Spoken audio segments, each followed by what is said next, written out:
Hey, what's up? It's your boy 24/7 here with 24/7 Fusion Media. And I would like to say good evening to everybody out there. Hopefully, everyone's doing well. I know normally on a day like this, I'd probably be getting ready to join the comic book roundtable. But unfortunately, we won't be doing that today. We'll be doing that next week. So I figured, let me go ahead and go live and say what's up to everybody. And I was going to get ready to show off a few things. But for some reason, my camera is not working and actually hasn't really worked in about a week. Probably about a week and a half. So it's a little disappointing. I got to figure out what to do about this. But yeah, I was ready to show off some shit. That's why I haven't even done, collecting comic books 101. Because if the camera doesn't work, I can't really show anybody anything. So I'm just fucking frustrated. Trying not to be. I know it's only a camera, but fuck, it's only camera I got. And it's not working. So shit sucks. But, here kicking it, with y'all, and wanted to just wanted to come kick it with y'all and see how y'all doing. What's up, DJ Ronnie G? What's going on? Man, how you doing? It says I'd be tight too. Yeah, man. I'm really fucking disappointed, but what can you say, man? What's up, Juice? What's going on, brother? Man. It's up to you, man. Hopefully you both are doing good, man. Yeah, I had some shit to show. Actually, I've gotten I gotten a gift. Sean Estep sent me something. So it's the first time when you guys ever sent me anything. And very thankful. I wanted to open it on air and show what was sent. And now I can't because the fucking camera is just the damn camera doesn't work properly. It was working 5 minutes ago, and then when I come to sit down, it just cuts off. So I'm not gonna open it until the camera's on. That way I can show everybody what Sean sent me. But other than that, appreciate you, Sean. Yeah, you didn't miss anything, bro. I just started like maybe a minute ago, maybe two minutes ago. Yeah, you right. Everybody, you right on time, man. Just got here, man. And normally I would have been over on Loki's Mornings of Mischief's channel, kicking it with Stone Loki and Clobbering Times, doing the comic book roundtable. But busy. Loki's busy, and figured I'd go live anyway and come kick it with y'all. What's going on, Socks? Hi, man. How you doing, brother? Man, hopefully you having a good night, man. Thank you. But yeah, I wanted to show off some stuff, and my camera's not working, so I'm kind of fucking stuck, man. I'm a little disappointed, but I just said, fuck it. Let me go ahead and go live anyway, man. Let me ask y'all something, man. Are any of y'all Batman fans? I mean, for real. Because something just came out, man, and I thought that shit looks pretty fucking awesome, man.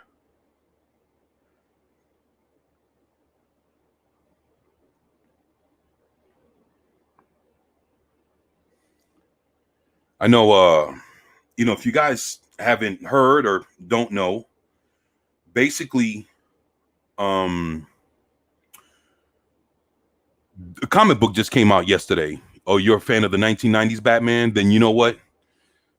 You'll probably will, if you're a Batman fan in general, you probably will enjoy this. Yesterday, a Batman comic book came out. It's Batman issue 135. Okay, but if you think about it, reason why look, ever since Batman came out, of course, came out with Detective Comics, and then they gave him his own title, Batman. And for all the times that the Batman title, not Detective Comics, just Batman, has like, the as many times as that comic started with like issue number 1 and then ran for a while and then they canceled it and then came out with another issue number 1 and started a whole nother run. They've done that a few times with just the Batman title. With it, when you look at the comic, it just says Batman. So when you put all the runs of just the comic name Batman together, yesterday issue 900 came out. It's technically issue 135, but it's called Batman issue. So it has 2 numbers.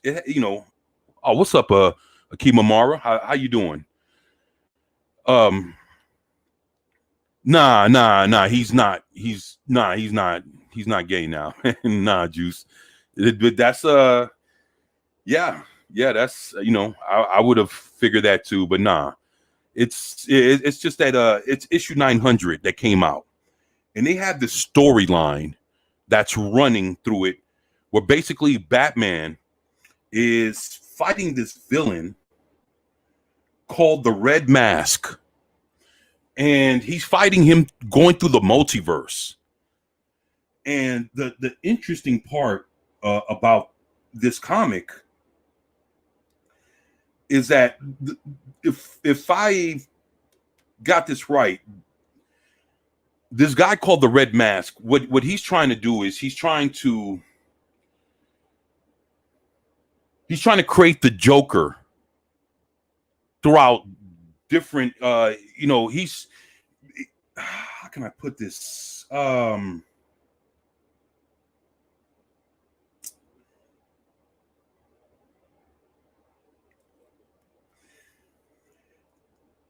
He's the Joker that hasn't turned into the Joker yet. So he's the Joker that has never went insane. And instead of them calling him the Red Hood, he's called the Red Mask. Yeah, it's a multiversal comic. And Batman, and basically he's this guy's he ends up being the person that, I don't know, I don't want to like say this the wrong way, but he's trying to either become a Joker or he's trying to create the Joker through various timelines. Now, he's not Jason Todd, he's actually really the Joker before he actually turns into the Joker. But what happens is, it's like Bruce Wayne starts fighting this dude going through the multiverse, and while he's fighting him through the multiverse, he ends up meeting 1989 Batman from the movie. So Batman in the comic book ends up meeting Michael Keaton Batman, and it's like, this is not like it's not like they're not like cameos. You can see like every Batman is fighting a Joker going through the multiverse, while our Batman is fighting the Red Mask. And it's ill because he ends up,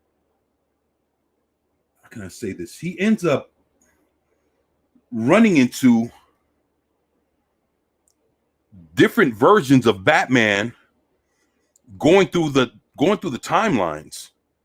And let me see, the Batman's while he's going through the multiverse, he ends up meeting 89 Batman. Then he meets the Dark Knight Batman from the Dark Knight Returns. Then he ends up meeting Batman from Batman Beyond. And then he ends up meeting like a few other Batmans as he's fighting. And then he even meets 66 Batman. So our Batman ends up running into Adam West Batman.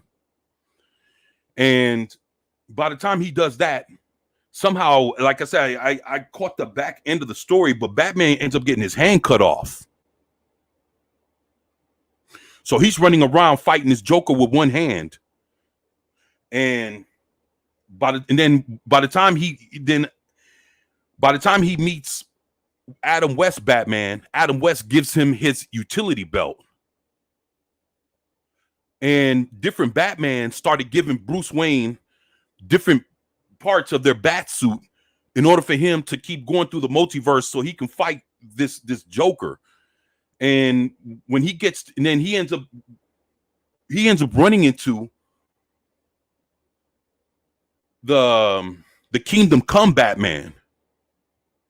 And the Kingdom Come Batman gives him a cybernetic hand because his hand just got cut off. So all these Batmans are given our comic book Bruce Wayne, you know, our Batman that you're reading in the comic book. They started giving him like different things to help him fight this Joker, this guy, this red mask guy. And it's kind of ill to see that it just came out in the comic book store yesterday. So it's Batman issue 95, but it's also called issue number 900. And when you go through it, you see Batman fight, and then he also meets up with Batman from the Batman the Animated Series. And but again, they're fighting like back to back, fighting Jokers. So it's like it's crazy to see all these Batman from like every version of Batman that we like, other than just a comic book version. Kingdom Come Batman, Batman Beyond, Batman from Batman the Animated Series, 66 Batman, Adam West, 89 Batman with Michael Keaton. And he's going through the multiverses, meeting all these Batmans.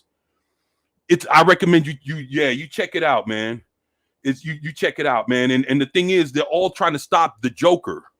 So it's like, you know, it's like all these Batmans are fighting all these Jokers, and Batman's trying to fight the Red Mask. And look, man, this comic book is pretty ill. It's part of a storyline that you probably would have to buy probably a few issues before you buy 900, but get 900. You know what I'm saying? Get 900, because that's when you get to see all the different Batmen. But in order to see how the whole fight started, you probably would have to pick up issue probably like 130, 132, you know, 130, 131, 132, 133, 134. And then issue 135 is the unofficial Batman issue 900 that has them going through the multiverses, meeting up with every different type of version of Batman from, you know, all the famous versions of Batman. You know, you get to see him meeting our Batman from the comic books. So he gets to meet like his future self. He meets Adam West Batman, Michael Keaton Batman, Batman Beyond, Kingdom Come Batman, Batman from the Animated Series. And it's like, holy shit, just to see him go through this fucking this adventure, this journey. So 6-issue run sort of thing. Yes, exactly. Juice. Yeah. It's something like that. And it finishes with Batman issue 135, which is Batman issue 900. So actually you can Google it now, and you'll see that, hey, it just came out yesterday. So, from what I'm seeing, it's going for like $7. But DC Comics normally go for about $3.99. This is probably like $6.99 comic book.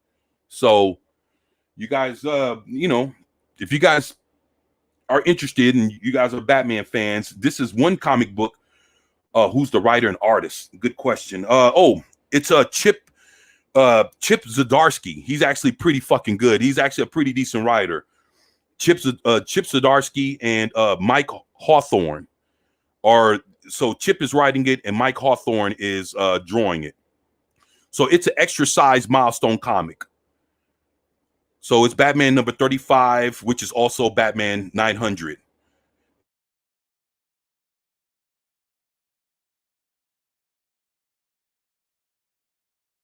Batman, solely Batman comics, and put them all together, there's 900 of those motherfuckers, man.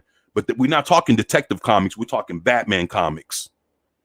And this is Legacy issue number 900. So yeah, about $7, man, $6.99. So, you know, if you guys are Batman fans, just wanted to put it out there that, hey, there's something real cool going out on Batman right now. Chip Zdarsky, he's actually, you know, he's pretty good. And I saw the art, and the art's fucking sick. Like, again, you guys can pull it up. You know, there's reviews on them and everything. And the comic book just came out yesterday.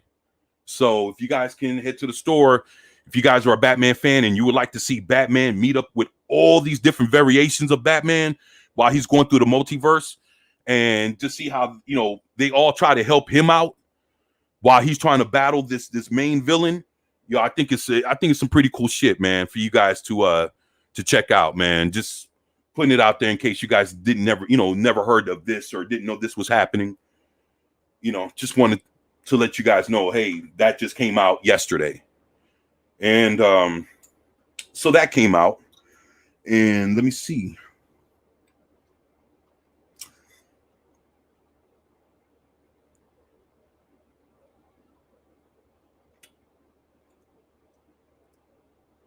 Yeah, it's crazy. It says here, without Batman, folks like Harvey Dent have been given amped up powers thanks to Venom. Wow. And controlling Gotham like a fascist state. Ain't that some shit?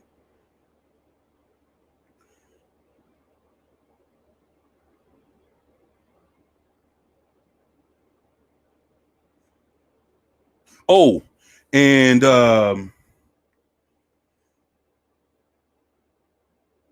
they also have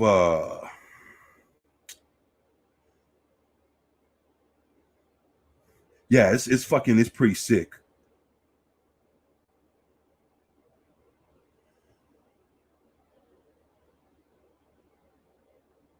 So what it is, it's like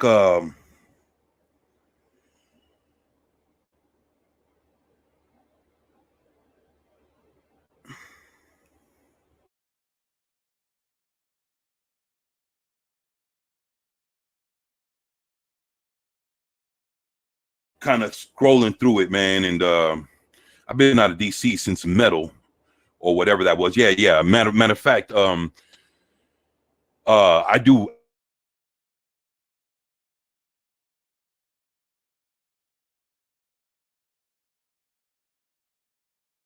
last good comic books to ever come out of DC was the Dark Knight, Death Metal, you know, stuff around there.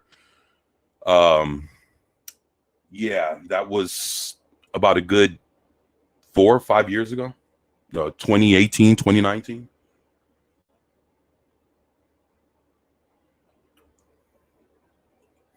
Now, me personally, you know, I'm a huge fan of Captain Marvel. You know, if you guys didn't know, I love Captain Marvel, Shazam. And they just released a new Captain Marvel issue number 1 yesterday. So I'm gonna have to break down and get that, man. I'm just gonna have to, man.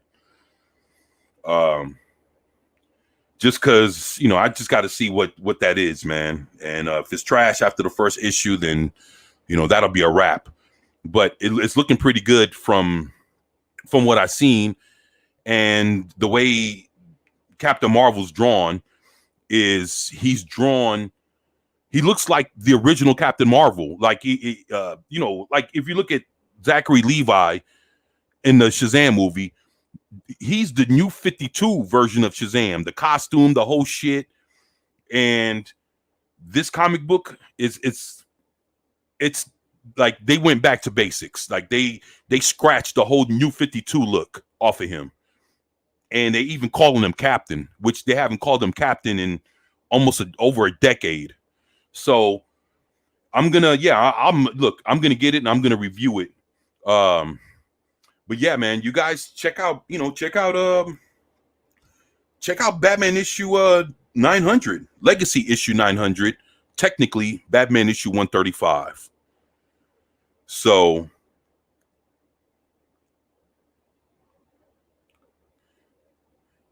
yeah, there's some good stuff here. Oh, he also meets Batman by Gaslight too. Yeah, so he meets quite a bit of Batmans. You know, it looks pretty interesting. Yeah, he meets all different kind of Batmans, and it's cool because they're all trying to fight the Joker. You know, and all at the same time. So it's like you're gonna see nothing but a whole bunch of ass kicking going throughout the whole issue. This Captain Marvel used to look like Superman. You think so? I never thought he looked like Superman. That's, you know, I thought he always looked I mean, he looks like I don't know, half a cape, and he has like that what they call a booty chin. That's what they used to call it. I don't know what they call it now though. He used to have a booty chin. Mignola Batman.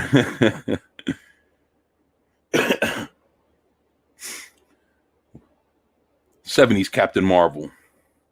Oh yeah. That's this I like the 70s Captain Marvel. I own almost every issue of that run. The butt chin, the booty chin. Yeah, I own almost every issue of that 1970s run of Captain Marvel. I own all the most expensive issues, which is issue number 1 and issue number 28. And I think issue number 26 is a little bit more money than the rest. Issue number 1, of course, is the first time Captain Marvel has had his own comic book run in DC Comics after DC bought it from Fawcett, bought Fawcett Comics from CC Beck, who is the creator of Captain Marvel. Issue number 28 is of the original Captain Marvel, is the first appearance of Black Adam in current continuity, which means that it's the first time that before then, Black Adam only had one appearance, and that was in the 1940s. He showed up in 1940s, his first appearance in Shazam Captain Marvel comics. And, after you seen him that first time in the 1930s and 40s, you never saw him again. And the next time he showed back up was in the 1970s in Captain Marvel issue number 28. And that's when he makes his first appearance in DC Comics, not in Fawcett Comics, but in DC Comics. And right now, if I'm not mistaken, that issue goes for at least a good $400 or $500. So if you look up Captain Marvel issue number 28, if I'm not mistaken, that's the first appearance of Black Adam in DC Comics. It's quite a few $100s. I'm not sure if it went down since the Black Adam movie flopped, but all the way until I haven't checked it in maybe 6 months. The last time I checked it, it was going for about 400. And of course, the more minty it is, and you get it graded and whatever, it's definitely going to be, definitely going to be worth more, And issue number 26 is the first appearance of Isis, if I'm not mistaken. You remember from the show Isis, Oh Mighty Isis. Matter of fact, I have that on DVD. Ooh, that thing is smooth. I love that, man. That show, man. I love that show. Isis, the Secrets of Isis. Well, she was a made-up character for TV, and by the time issue number 26 came out, that show was already out on, episode would come out every week. So what they did was they decided to take the Isis and make her into a comic book character. So she was a made for TV character first, and then they ended up making her into an actual comic book character. And her first appearance is issue number 26, if I'm not mistaken. Yeah, she was hot, Juice. She was hot, boy. And what's so screwed up? She just passed away last year, man. She just passed away, man. She had just passed away, the actress. So, yeah, there's but I have that too. I have Isis comic books. I have 2 issue number 1s, and then I have if I'm not mistaken, Her comic book only went for like 12, 13 issues. She had a short comic book run because the show only lasted a season. And even then, that's like Linda Carter Wonder Woman era. Yeah, it is. It is. You sure right about that. So, you know, when I got The Secrets of Isis on DVD, I had to buy it 4 times. I bought that thing 4 fucking times. Because look, you know, because I knew that it was out on DVD, but what I didn't know was it was being bootlegged on DVD. So I bought it 2 times on DVD. Both of them were bootlegs. So I returned them and I got my money back. The third time, somebody was selling it on Blu-ray. And I was like, oh shit, they got Secrets of Isis on Blu-ray. Man, I bought that shit, man. Nah, they were bootleg copies. They were just they didn't this dude, I don't know if he got it from this dude, he basically tried to sell it to me on Blu-ray, but Isis on Blu-ray doesn't exist. The Secrets of Isis, the TV show. So I had to do some research. So basically, I knew that it released on DVD, and I had to look up when did The Secrets of Isis come out on DVD. And once I found out the year, I think it was like 20. Damn, it had to be like 20. I think it had to be like 2002, you know, I think it was like 2002, 2005, some shit like that was when it was released officially by Warner Brothers on DVD. But what happened was when they released it, the company that they hired to print out the DVDs, they only printed out very few copies. So to get the original Warner Brothers Secrets of Isis DVD, it goes from anywhere from like 70 to 80 bucks, and it goes to as much, I've seen it go as high as 200 and 250 bucks. Because again, it's only a limited print on those. He said camera pointed at the VHS TV. You know what? Actually, one of them came out looking like that, man. One of them came out looking like that. One of those fucking DVD sets that I bought, I was fucking mad. I was like, man, by the time I bought the third one, which was the Blu-ray version, that's when I had it. I was like, look, every time I buy this fucking thing, thinking that I always bought the right one, I was buying consistently the wrong one. I was buying bootleg versions and the whole shits. So I had to do my homework, and I was like, well, what the fuck does the original one look like?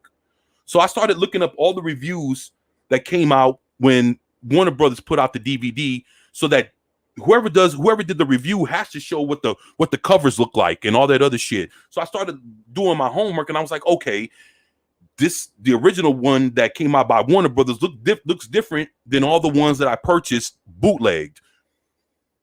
And then when I actually started finding the original ones, people knew what they had, and they were fucking jacking up the prices because they knew that it was only a limited run. That's why people were putting out all the bootlegs and all the fake versions. So I was like, damn, all right. So I saw a guy. So this person online was selling an original one, and he was doing an auction. Like he was, so basically, to the highest bidder.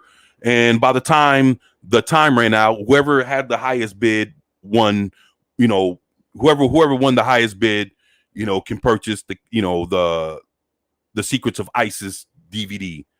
So one person had put his bid in, and I was watching him. I was like, okay, there's this guy that he's selling it for fucking $70, and that's the cheapest that they had it online. Because you could look up if you look up the Secrets of Isis TV series to purchase online right now, all the ones that are fake are the ones that are for like $10, $20, $30. The real ones are the ones that are going for like 100, 150, 200.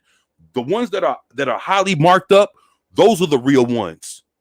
And when you open up the actual case, they have inserts and everything, and with pictures on the front and the back, so you could tell like it was really done by a professional studio. Like it was real professional pictures from the TV show. Like it had all the inserts. You could tell that it was the real deal. And I saw it, and it was going for $70, and this guy put his bid in. No, I think it was going. I think the guy put $60 on there. I got it for 70. So this guy put $60, and I watched the bid all the way to the last second. And like 2 seconds before this guy won, I put in $70 and fucking hit the button. And the guy, just at the last second, the guy, old buddy, lost out, and I fucking snatched it.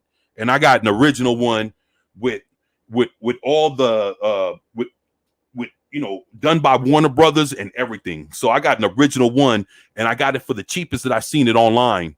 And I looked it up every now and then, and the rest of them go for like 100, 150, 200. And I said I've seen it go as high as $250. But then again, that's it was just a limited print run, and if you didn't buy it, probably when they released it, it probably went for like $20-$30 when it first came out, because it was only one season. But man, if you bought it and you knew that you had and you knew you had something that didn't have a whole lot of print, like it wasn't a whole lot made, and you were there at that time to actually get you a copy from Walmart or Target or wherever the fuck sold it, then you knew you had something, and people, they knew it. So if you look up the Secrets of ISIS, you'll see the ones that are going for like 100, 200, or like $150, maybe $120. Those are the original ones. All the bootleg ones, they're going for $30-$40, probably the most. So if you see a Secret of ISIS and they're telling you, oh, this is the complete season, it's going for $30, that's bullshit. That's a fucking ripoff, because the real one is being sold for a shitload of money. But man, just to see that shit, man, that's some good stuff, man. Secret of ISIS was a good show. He said clever. And there you go. Auctions have a term for that. I believe it's called sniping. Yeah. Yup.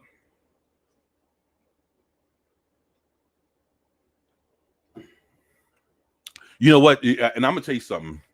When I was sitting there unboxing comic books about a year and a half ago, I used to unbox a shitload of comic books that I had bought.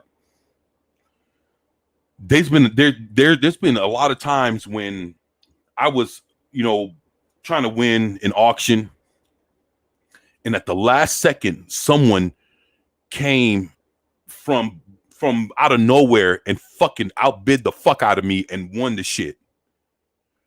And I've lost out. I lost out on some comic books that if I would have showed y'all would have fucking flipped. And I had to take it like a man. I had lost out.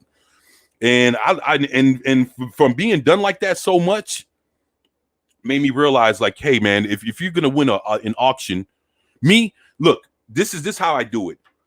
When an auction is happening, I do not bet on an auction. Why?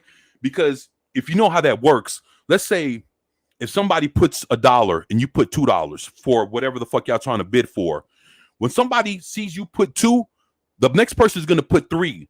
And if you put 4, somebody else is going to raise you up 1 and put 5. The more you keep bidding with somebody, the more they're going to keep rising the price of the shit, because you guys are in competition. So if you're ever going to bid, don't ever put a bid. The only bid that matters is the last bid at the last second.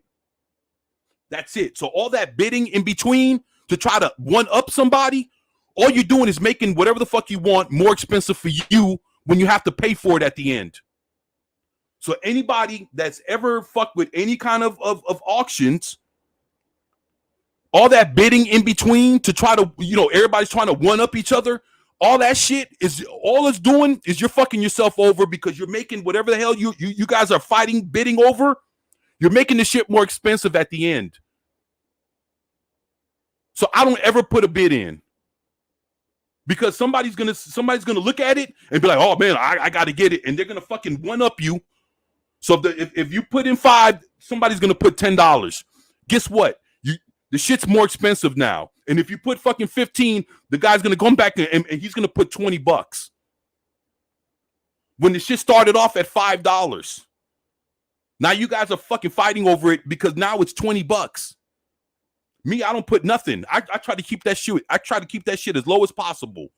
I don't try to one up nobody because none of that shit matters. What matters is the last bid at the last second. That's it. All that in between shit, all you're doing is like I said, you're screwing yourself over, making the shit more expensive. Because by the time you know the auction's over with, you look at how much you've tried to one up each other every time. You just turn something that was $5. Now you're paying $50 for it because you try to see if your dick was bigger than the next guy's. You try. Oh well, you trying to see. It's a fucking game, man. And I've looked right through that shit. I was like, you know what? It doesn't make no sense for me to keep bidding with somebody because all we're gonna do is whatever the fuck we're bidding over. At the end, whoever wants it the most, you just sat there and just, you made that shit even more expensive for yourself. So what I do, I don't bid at all. I make the other guy think he's fucking winning. If the bid starts off and one guy he puts a $5 bid, I'll let that $5 bid just stand. I'm gonna say, you know what? I'm gonna let this motherfucker think that his $5 is gonna win this fucking bid. And when it's come time for when that last second hits, I don't put $10. I put 20. The only thing I have to do is beat his bid. So let's say if his bid is $5 and I win and I put $20 and I win the bet and I win the auction, then probably what I'm paying for would probably be like $6-7. Just because I put 20 doesn't mean I'm gonna pay 20. I just have to outbid his ass.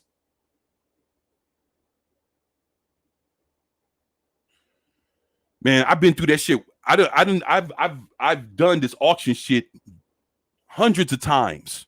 I'm talking from fucking experience. So anybody that ever wants to auction off anything, do not try to see if your dick is bigger than the next man's. Don't this is not a you guys are competing, but the time you're trying to outbid somebody, what you're doing is you're making the shit expensive for yourself. If you end up winning, you're gonna have to pay even more. And I learned that. I was like, damn, why the fuck do why is it if he puts 5 and I put 10, he's going to put 15, I'm going to put 20, he's going to put 25, I'm going to put 30. And then by the time the shit's over with and I win, I'm paying $50-$60 for it. When I could have left him thinking that he was winning at $5 and I try to put like 3 or 4 times the amount of that, which is like $15-$20.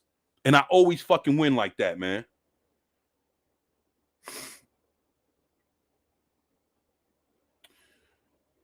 Huh. What's up, Juice? He says, happens to the best of us. Truth. I wish I had more time for eBay. Yeah, man. Amazon is the same way, man. You be auctioning off on eBay and Amazon all the time. Says a slightly changing the subject at 24/7 Fusion Media. What was your first comic, your favorite comic, and your most valuable comic? Ooh, that's a good question. Favorite? I don't, to be honest, I don't even have a favorite no more. Because so many of them are so good, and some of them are so equally good that you can't really put one over the other. Dude, I own thousands of comics, man. And I mean, sometimes when you thought that you've seen the best storylines, there's always something there, or something that comes and just fucking does better than that.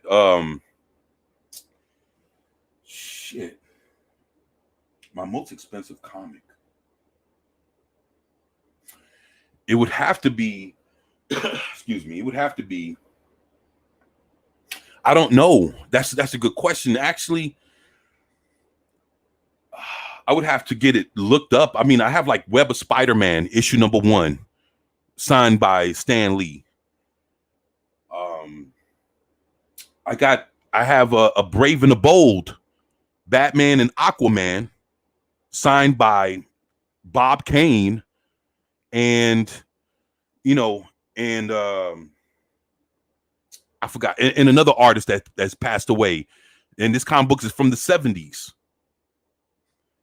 Then again, I have that Captain Marvel issue number 28, the first appearance of Black Adam. That's like a good $400 for that issue. $400. That's pretty steep. I mean, I have autographed comics. That's a good question, man. What's up, Zax? How you doing, brother? Yeah, man. So my favorite. I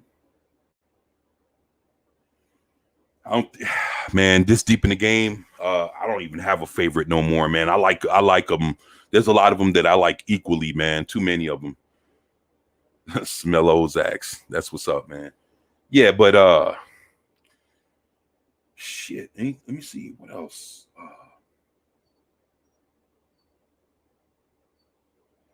I have a bunch of autographed comics too, man. I have a Swamp Thing autographed by Bernie Wrightson, the guy that created Swamp Thing. You know, he died some years back. I have his autograph. Oh, that Brave and the Bold that I was telling you about. It's Batman teaming up with Aquaman, and it was drawn by Jim Aparo, which is actually one of the leading Batman artists back from like the 70s. Like Jim Aparo, Neil Adams, they were like the top Batman artists back in like the 70s. And the comic book I have is autographed by Jim Aparo and Bob Kane. So you have, you know, one of the creators of Batman along with one of the best Batman artists, you know, in the 70s, man. And shit, I ain't no telling how much that comic book is, you know, cost, you know, is worth. Or the Stan Lee autographed Web of Spider-Man issue number 1. Yeah, Jim Aparo, man. Bernie's a goddamn legend. Yeah, man. And Jim Aparo, yeah, man. Aparo, to have his autograph, man, shit. And then I have like this Gru the Wanderer number 1 autographed by Sergio, the guy that created Gru. I forgot his last name, Sergio some shit. And I have a Gru number 1 autograph comic. And he autographed it and drew a picture of Gru. He drew like a little caricature also. So how much would that be? I mean, if people remember who Gru the Wanderer is, you know, he was pretty famous back in the day. I think his comic book went to like, I think issue like almost 100 or so. I mean, you know, some good shit, man. And look, I have more than that. I have like Ethan Van. I have like almost 20 Ethan Van Sciver autographed comics. I'm not sure which one would be more valuable than the other. You know, but shit. Argonis. Yeah, there you go, man. Juice, my man. Damn.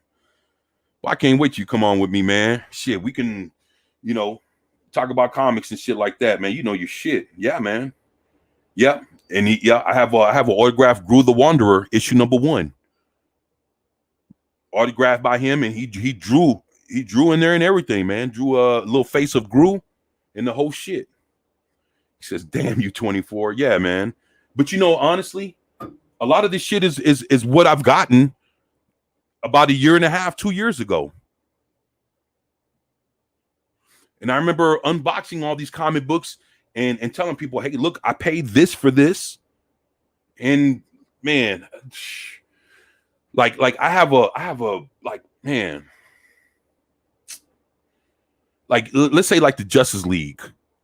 I have like issue number what? I have like what, issue number 13? No, I think I have issue number 18 of the original run of the Justice League from like the 1960s. I have like issue number 18, issue number like 20. You know, it kind of skips in the first like 60 issues. I have like I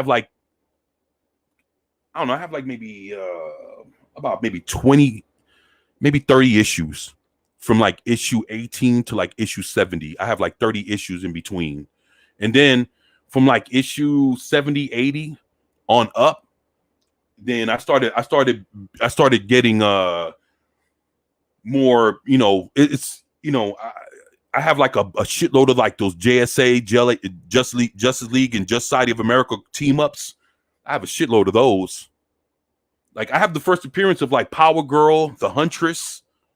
I have the first appearance of the Huntress. You know, if you guys like, I remember like when Steve Ditko created like Hawk and Dove back in like the 1960s, 70s. No, I think it's the 60s. He created Hawk and Dove. I have their first appearance of Hawk and Dove. You know, like I have shit like that, man. Man, you know, it's like when the pandemic hit, comic books that I used to see go for like $40 an issue, $50, even $100, man. I have like a House of Mystery comic book that someone was trying to sell for like $125. I ended up getting that motherfucker for like $5. But you look at the cover price, that motherfucker says $125. I was like, holy shit. It's like, man, like, dude. And again, that was how, you know, I was able to get those Shazams, you know, those 1970s Captain Marvel comics. Wonder Woman. I love Wonder Woman. You know, I named my daughter after Wonder Woman. You know, my daughter's name is Diana. And I started picking up old school Wonder Woman comics from like the 1960s. And I was trying to get some from like the 1940s and 50s, but man, them shits are they're too expensive, man. And people were fucking sniping me. Like I thought I was good. Like I was good on an auction. Man, I was getting fucking outdone. Dude, I was so close to getting an original Justice Society of America from fucking World War II. Man, dude, man, motherfucker blew me out the water with the fucking with the auction. He put a price on there that fucking it. Dude, man, I'm telling you, man. I tried to get some stuff, man, and I ended up doing a good job. But man, I wish I would have gotten some of those Just Society of America comics, some of those Wonder Woman comics when she first came out. She was on Sensational Comics. I was trying to get some of those, man. Shit. I know one thing I did get was I got like the majority of the first run of Star Trek comics to ever come out. They came out on a comic book company called Golden Key Comics. And I was able to I have like the majority of the collection. I think I'm in the whole collection of the first Star Trek comic books to ever come out. That first run of Star Trek comics ended up being to like it went from issue 1 to like 60, 70, something like that. And I got like probably 45, 50 of those issues. And the ones that I got them shits in damn near mint condition, man. And it's hard to get original Golden Key Star Trek comics because after that, they didn't put out any more Star Trek comics until the first Star Trek movie came out. And when they put that out, that's when Marvel and DC started putting out Star Trek comics. So, it was a good probably 15, 20 year gap in between for Star Trek comics. And I have the original run from Golden Key Comics. Yeah, that's Golden Key. Yeah, that's the only comic books that I have from Golden Key are those Star Trek comics. And those comics are beautiful. They have like painted covers and shit. Beautiful, beautiful comic book covers, man. And to get I have a beat up ass issue number 2, but to get I was trying to get issue number 1. That shit, it costs too fucking much, man. You know, I tell you what, man, it's hard to get shit when people know what they have and they just won't budge on the price, man. Sometimes I was working with a little, I'm poor the motherfucker, man. That's why I was tripping when I was getting these comic books and I was getting them for dirt cheap. Dude, I was buying like original Green Lantern comic books like I was buying like issue 60, like I think the like after issue number 1, I think the oldest issue I have from the original run of Green Lantern is like Green Lantern issue number, I think it's like issue number 60, 61 or something like that. And then from 60, 61 on up, that's when I started picking up, because man, they're, it's not easy, man. I was fortunate to get those Justice League of Americas, but then, it's all good, brother. Be right back.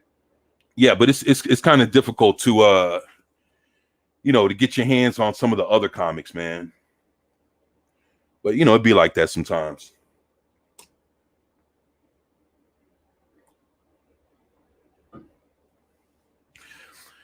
I also started collecting a bunch of other comic books too.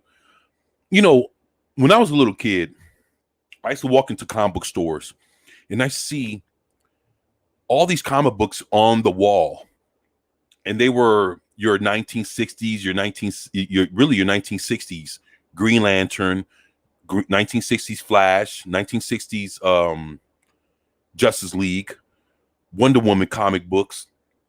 And then you started seeing stuff like Captain Marvel comic books.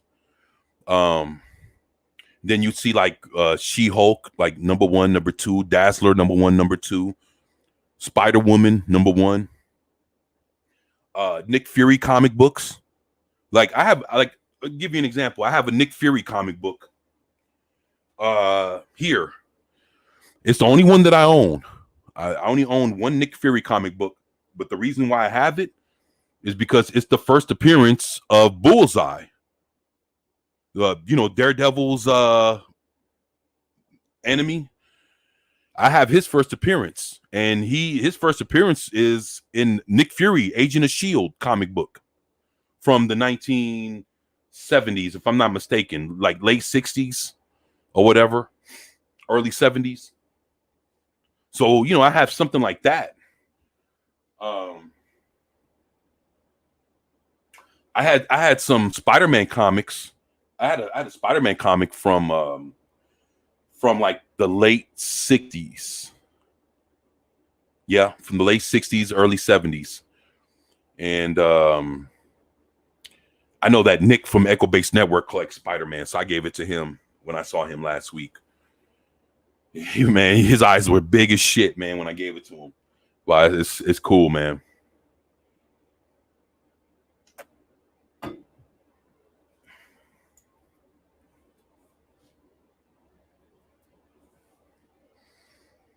Yeah, so I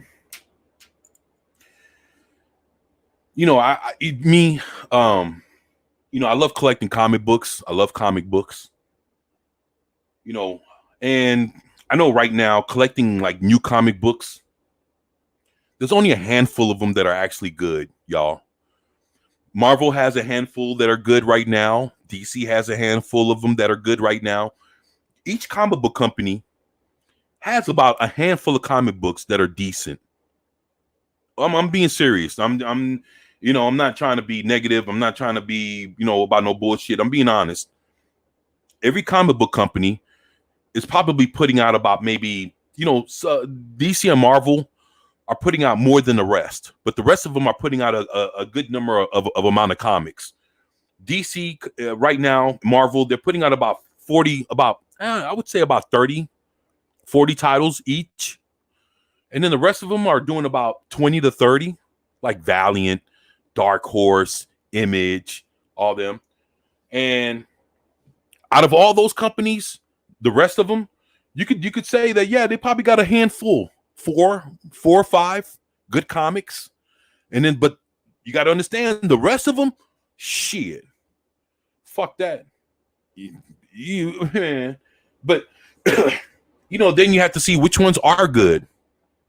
And, I know right now, let's say for DC Comics, what's good right now is Batman is good. Superman is good for the first time in many years. Green Arrow just came out with a comic. Issue number 1 just came out about maybe a month ago. You can still find it in the comic book stores. I heard Green Arrows is pretty damn good. I know a lot of people, you know, Mark Waid is a bad taste in people's mouth. But if you noticed online, Mark Waid started getting off of social media, which his ass needed to, because he's fucking horrible, man. But he's also a good writer, and he's also written some pretty good stuff. You know, so you know, there's hey, what's going on, Penny? She said 24 Wednesdays is church night, listening at 2 times the speed to catch up. Penny, you're awesome. Thank you, Penny. Boy, she's great. Thank you, Penny. That's very kind of you. Appreciate it. Thank you. And it's Mark Waid is starting to write some good comics again. And I know that's probably shocking for people to hear, but Mark Waid was a damn good writer. Mark Waid, man, when he was writing the Wally West the Flash back in the like the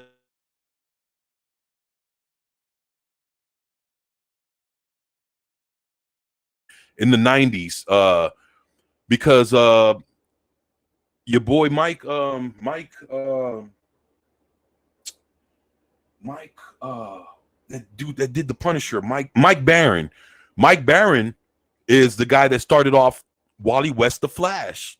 So when you look up The Flash issue number 1, that's the second series back from 1987. I think it was February of 1987 when that came out.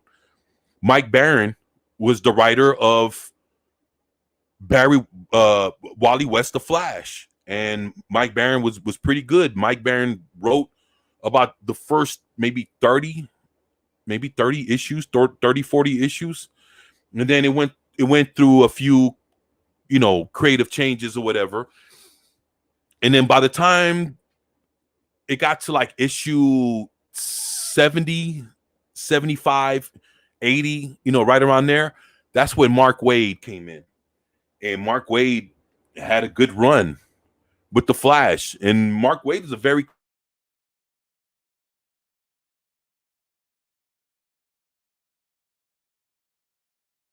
Zax from Comics Matters with your boy Zax, Richard C. Myers. I mean, when he tried to put out his first comic book, if you guys didn't remember, your boy Zax tried to get a distribution deal, with his comic book through Antarctic Press, and Mark Waid stepped in and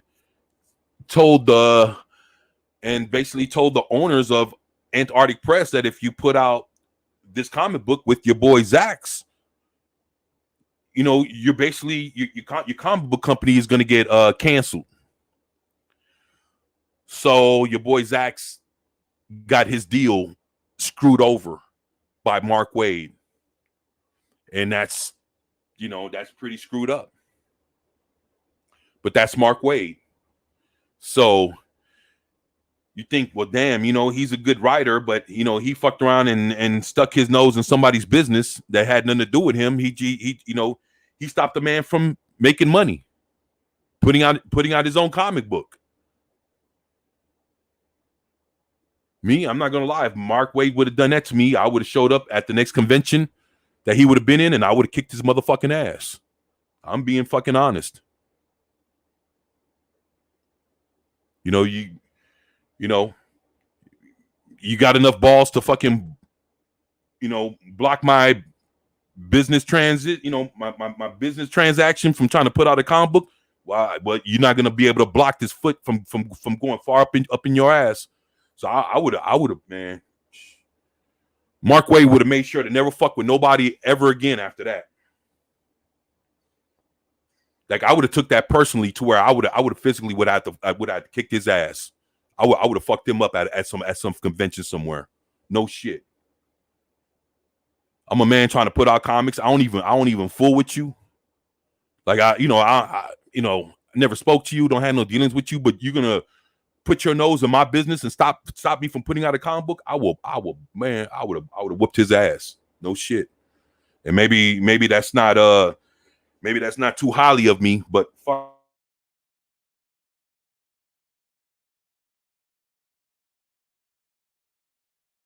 whooping his ass for real. That's me, man.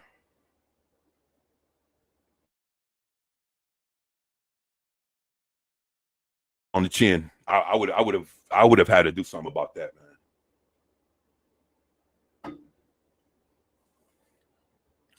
But you know, what can I say?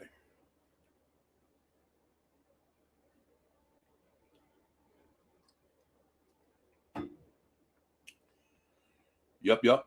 So I'm just just thankful that right now I'm working on look, y'all, in case y'all didn't know, I'm working on a comic book right now.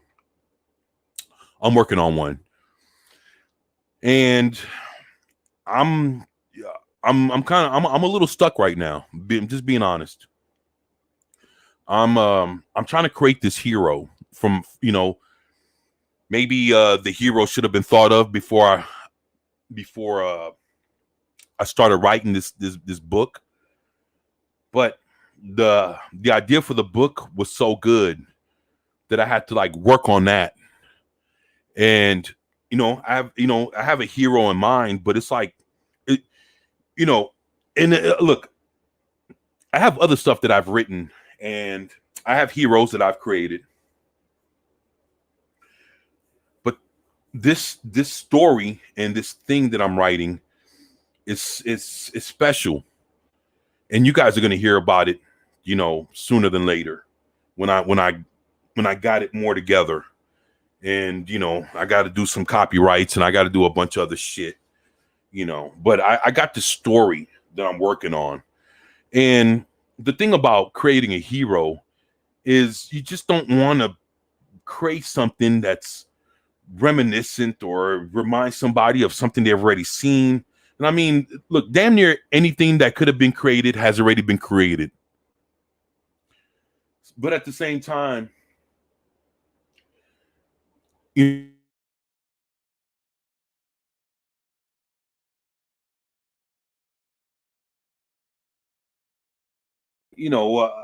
not that easy. But I'm trying to I need to get this hero together so that I could know how to continue. Like I know how I'm going to do this story, but with the hero, the whole thing to it is when story, if he has powers, his power set needs to, it needs to show. If he's a hero that has weapons, like that needs to show that, hey, he carries this or he has this kind of weapon, whatever. And it's like I already have like the basis of the story. I have I have all my points and everything, but it's like it's actually creating a hero and then figuring out his powers, if he has powers, but if he doesn't, what does he look like? What he has short hair, long hair. Does he have a mask? No mask. Is he an actual superhero or he's a guy that's in the public eye? Like an Iron Man, like a Tony Stark. Tony Stark don't give a fuck. Everybody knows he's Tony Stark. Everybody knows he's Iron Man. He's one of those dudes that don't give a fuck if you know who he is one way or the other. And you have some heroes like that, and you have some like Reed Richards, Mr. Fantastic. People know that's him. There's no secret identity to that shit. So there's there's a whole bunch of things to kind of consider, and you always want to make your character unique, and hopefully doesn't look or sound like or act like or anything like something else that's already been created, because hell, we all have our influences. You want a guy that that has like he's hand-to-hand combat like Batman, but do you want him to have a cape? You know what I'm saying? It's like, well, fuck. I don't know, man. It's a lot of shit to think about and to consider, you know. And then again, you know, do I make this guy? Is he a regular Joe Blow? Is he a guy that he has some kind of you know, police training, army training? You know, is he a guy that something happened to him and he got powers or some shit? You know, it's like fuck. You know, but my story's not going to change. It's just I need to figure out who this guy is so that when I could tell the story, I could know how to put him in the story and work off of who he is. You know, his motivations, you know, what makes him do what he does. You know, does he have family? You know, kids, married? Or is he a guy that's, you know, is he a loner? You know, does he have a sidekick? Yes or no? You know, that kind of shit. There's a lot of shit to figure out. And how does all that play into the story? You know, once I figure all that stuff out. But, you know, I've always wanted to do a comic book. I've always wanted to be, you know, be an artist. And, you know, I haven't drawn in so long. You know, my skills are, I mean, trust me, if I draw, you know, there's no stick figure, but you know, but I can draw a little something and but you know, after talking to, you know, to Ethan you know, about over a month ago with the whole Cyberfrog, you know, when he came in, he came in like maybe a week and a half time. He just jumped in the middle of a live stream that I was doing, and you know, he jumped in when I did my Cyberfrog unboxing, and then I was just doing a random live stream, and he just jumped in the middle of it like, "Hey, what's up, man?" You know, asking me did I review Cyberfrog or did I get my, you know, replacement copies, and you know, it was very, very kind of him to do that. And just for him to just pop up on me just kind of was like the sign, like says, hey man, this guy, you know, he's doing what you've always wanted to do. And you're actually, you know, he was in the chat and I was talking and he was typing out stuff and I was like, look, you know, this is, you know, he's where I want to be, you know, and it's nothing about being envious.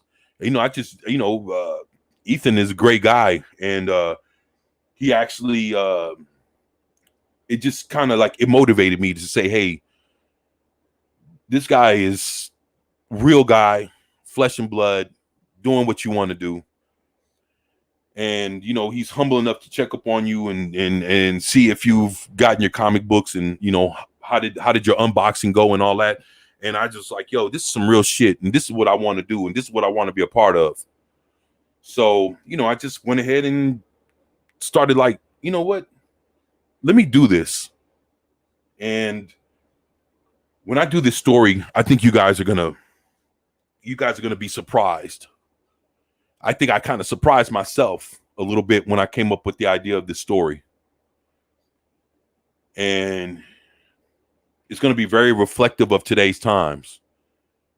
You know, nothing woke, no bullshit. It's just seeing how the world's kind of, you know, I mean, to be honest, depending on what happens, man, we might be looking at World War III soon, man. No bullshit.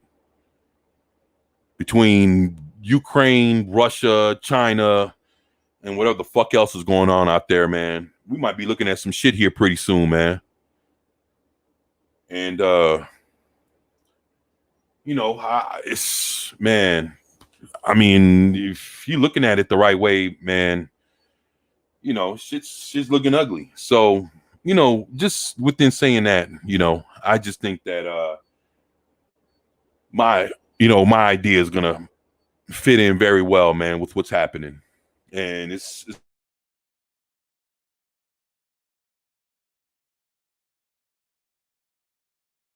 doing this for a few months. You know, I'll be working on this, trying to put in my work. Right now, I'm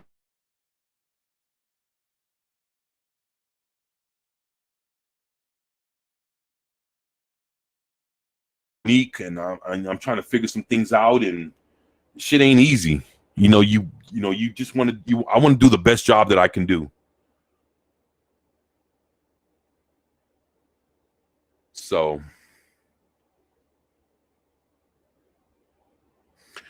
but I think once, I think once I put it out, I think you guys are going to enjoy it.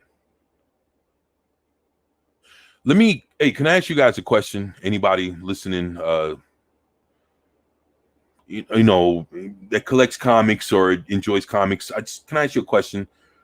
I saw something the other day, yesterday at that. Young Ripper, of course, you guys know that, he put out one comic book, Isom #1. He put out one comic book and made $3.5 million off of one comic book. And I think that's pretty fucking amazing. And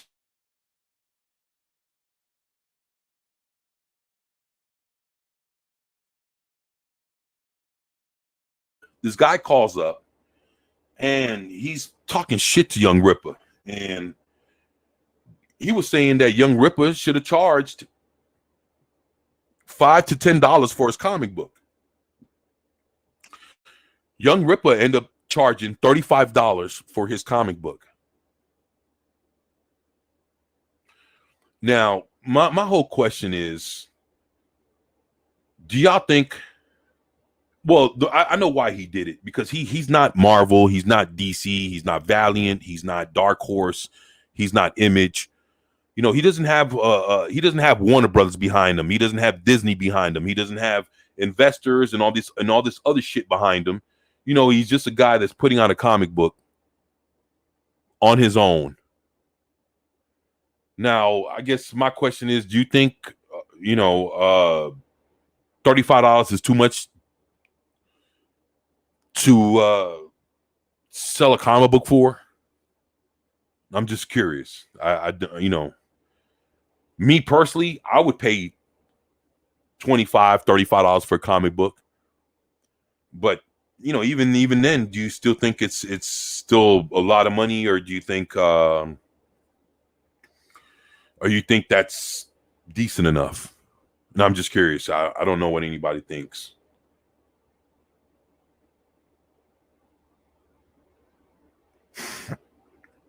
DJ Ronnie G says it's a risk. If the comic book failed, the high price would be the only saving grace.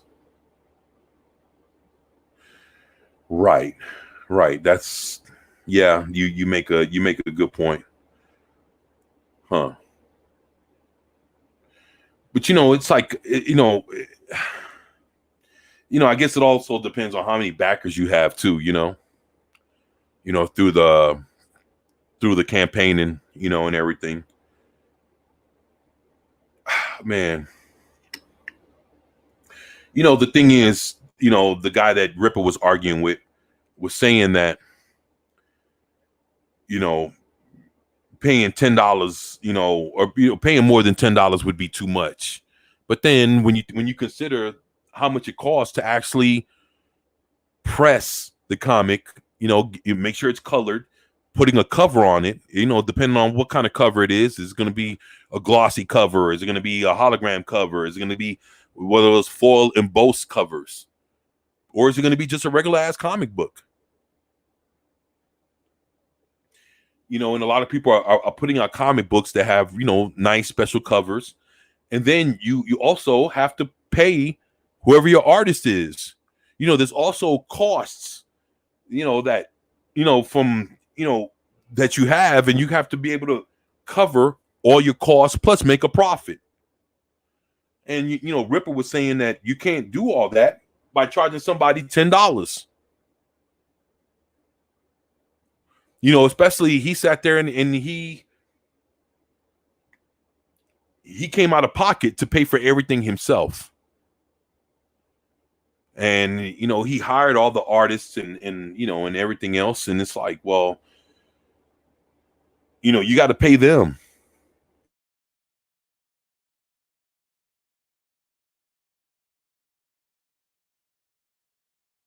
All yourself. Yeah, you could create the story. You got to have somebody that can draw it.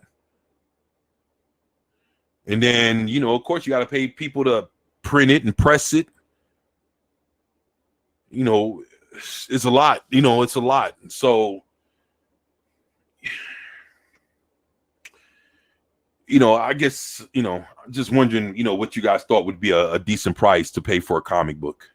That's, from all the stuff that you've seen and, crowdfunding and, and everything. I was just curious to see what you guys thought.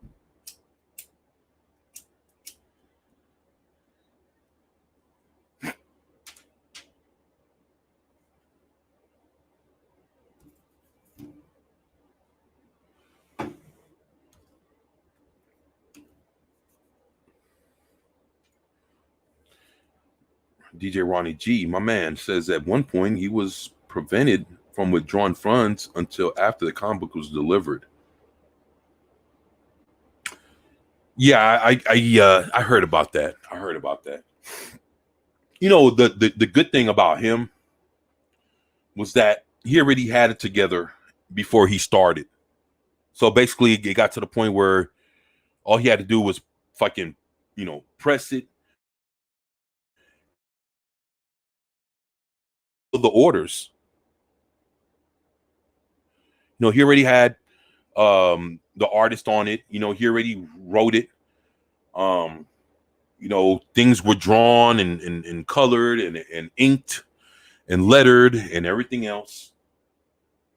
And all he had to do was just get it pressed and get it shipped. I at the time when he put it out, I couldn't afford it. So I missed out on Isom #1. And knowing me, if I would have gotten Isom #1, that motherfucker would have to be autographed. So, he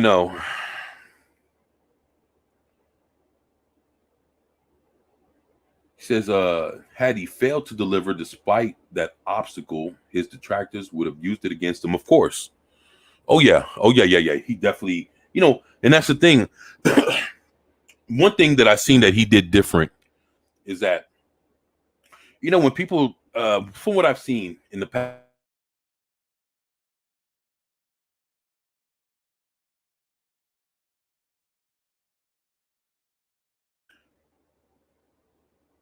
and when the crowdfunding gets going, that's when they decide to start their project. So let's say, I mean, we've all seen it, and I think the big difference with Ripper was that when he decided to do the crowdfunding, everything was already, everything was done. All he had to do was just fill the orders, get it pressed, fill the orders, and fucking send it out.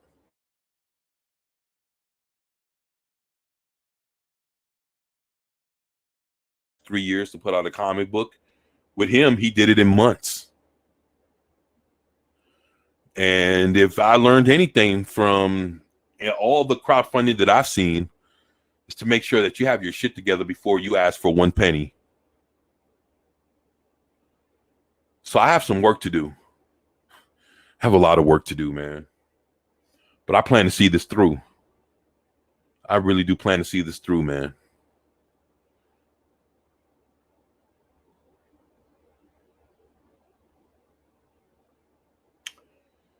Yeah.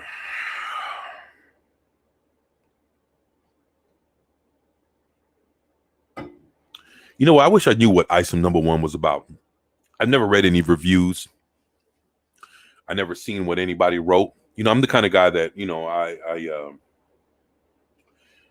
that's one thing I would have wanted to see, with my own eyes. Isom #1 autographed by Eric July. And I would love to have that. And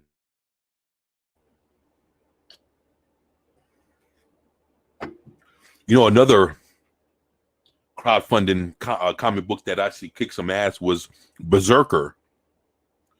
Berserker kicked some ass when that came out by with Keanu Reeves.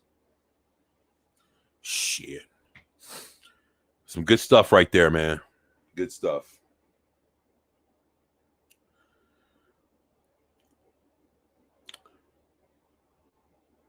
Oh shit, it's almost 8:30.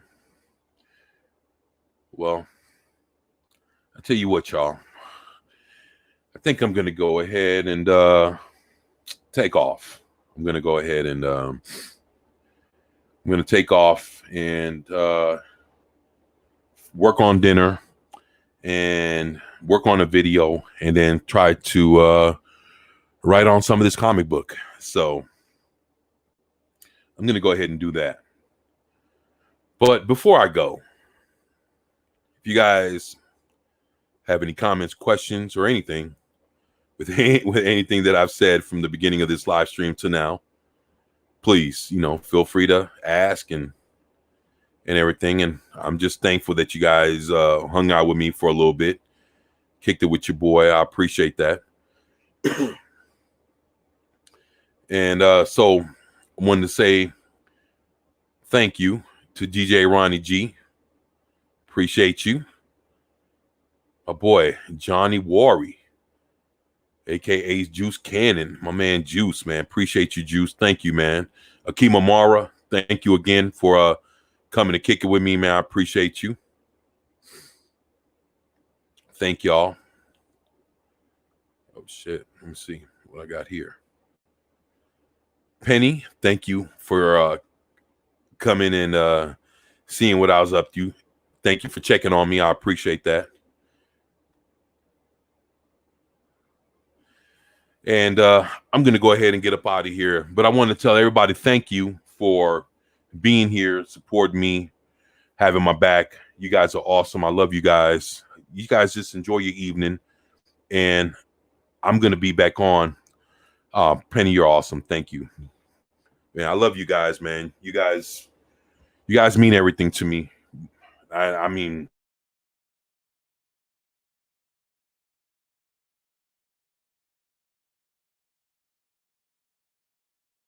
so y'all take care. I will catch up with y'all tomorrow, and make sure y'all get something to eat, get some rest, and I'll see y'all on the next